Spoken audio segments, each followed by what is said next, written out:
রচনা দিদি ভাত খাবে টাটকা দই পেলে, গরু বলেছে দুধ দেবে না রচনা না এলে। গরু খায় ঘাস তাই গরুর দুধ তাজা, দেখবে এসো ডুবো তেলে শিল্প হচ্ছে ভাজা।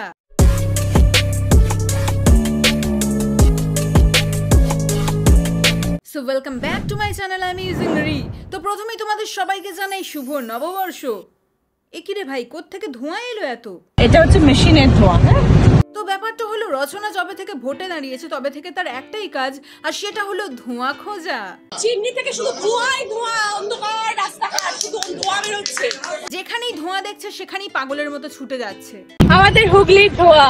কেউ যদি সিগারেট খায় সেই ধোঁয়া দেখেও, এটা কিন্তু সিগারেট বিড়ি ধোঁয়া নয়, এটা হচ্ছে মেশিনের ধোঁয়া।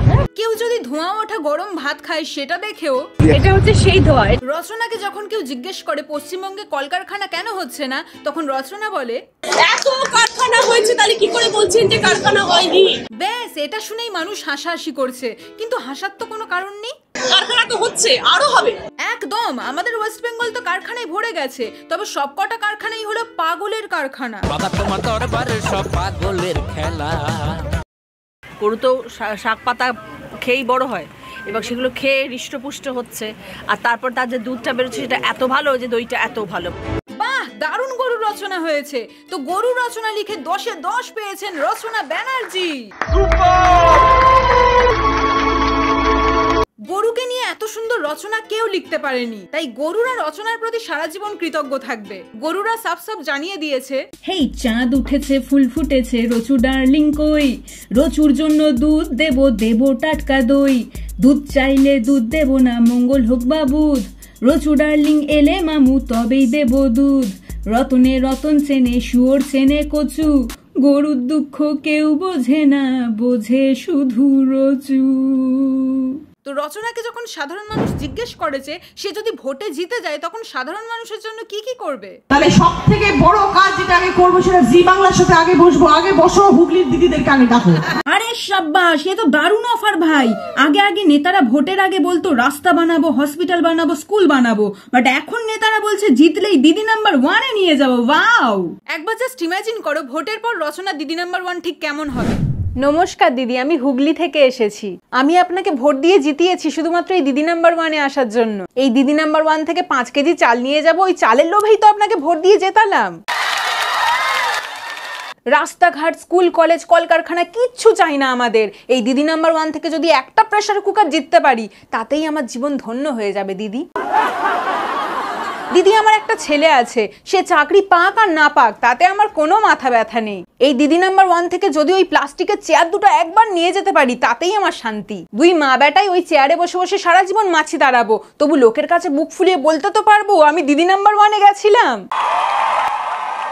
দিদি, আমি আগে একটাও কলকারখানা দেখতে পেতাম না, মোটা ফ্রেমের চশমা পরে দেখেছি, তবুও একটা কলকারখানা খুঁজে পাইনি। কিন্তু দিদি গো, তুমি যেদিন হুগলিতে গিয়ে কলকারখানা দেখিয়ে দিলে সেদিন থেকে আমার চোখ খুলে গেছে, আমার চোখ খুলে গেছে গো দিদি।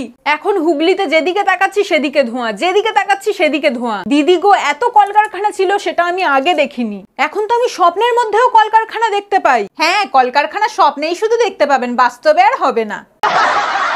আম্বা, নমস্কার দিদি, আমি হুগলি থেকে এসেছি। আমি হলাম সেই গরু যার দুধ দিয়ে তৈরি টক দই খেয়ে আপনি ফিদা হয়ে গিয়েছিলেন। আমি হলাম গরু আর তুমি হলে রচনা।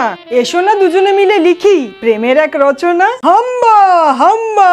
দিদি, আমি এক প্রত্যন্ত গ্রাম থেকে এইছি। তা তুই গরু হয়ে গ্রামে থাকবি না তো কি শহরে থাকবি? হাম্বা, অবজেকশন মাই লর্ড। গরু এখন শুধু গ্রামে না শহরেও ঘুরে বেড়ায়। কি দিনকাল পড়লো রে ভাই, দিদি নাম্বার 1-এ এসে গরুও সিম্প্যাথি নিচ্ছে। দিদি, আমি আগে 1 লিটার করে দুধ দিতাম, কিন্তু আপনার ভোটে জেতার খুশিতে আমি এখন 10 লিটার করে দুধ দিই। ভোটে জেতার খুশি নাকি ছাই, দেখ হয়তো তোর পেছনে কেউ ইনজেকশন ফোটাচ্ছে তাই ডবল দুধ বেরোচ্ছে। হাম্বা, এরকম সত্যি কথা বললে আমি কিন্তু এই গেম খেলবো না। তো যাই হোক দিদি, অনেক কষ্ট নিয়ে তোমার কাছে এসেছি, একটা বড় সমস্যায় পড়ে গেছি। হুগলির চারিপাশে এত ধোঁয়া দিদি যে সবুজ সবুজ ঘাস পাতা খুঁজে পাচ্ছি না গো দিদি, একটু খুঁজে দেবে গো? ঠিক যেইভাবে এক একটা কলকারখানা খুঁজে দিচ্ছিলে সেইভাবে খুঁজে দাও না গো।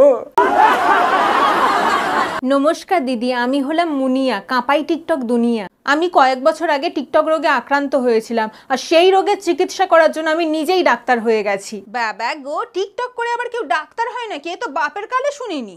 কেন? এনারা যদি নায়িকা থেকে হুট করে পলিটিশিয়ান হয়ে যেতে পারে তাহলে আমি কেন পারবো না শুনি?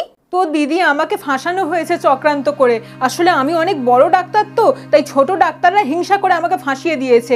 আসলে ওরা চায় না আমি উপরে উঠে যাই, তাই আমার মতো অরিজিনাল ডাক্তারকে ভুয়া ডাক্তারের তকমা দিয়ে আমাকে হসপিটাল থেকে বের করে দিয়েছে দিদি। আমি কি এমন ভুল করেছি বলুন তো দিদি? লোকে হসপিটালে গিয়ে টিকটক করে, আর আমি টিকটক করার জন্য হসপিটালে গেছিলাম ডাক্তার সেজে। ডাক্তার সেজে? তার মানে তুমি ডাক্তার না?